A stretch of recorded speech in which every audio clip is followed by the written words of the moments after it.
Belediyenin yaptığı havuz çok güzel. Yüzmeyi, öğrenmeyi. Belediye bu havuzumuzu yaptı. Çok güzel. Bizim hocalar diyor git bunu yap, bunu yap. Biz de yapıyoruz. Çok mutlu. Ben yüzme öğrenmeyi çok istiyordum. Yaz ayı boyunca buraya geliyoruz.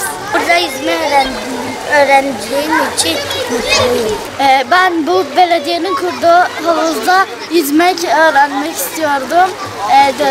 O nehirde hep yüzmek istiyordum.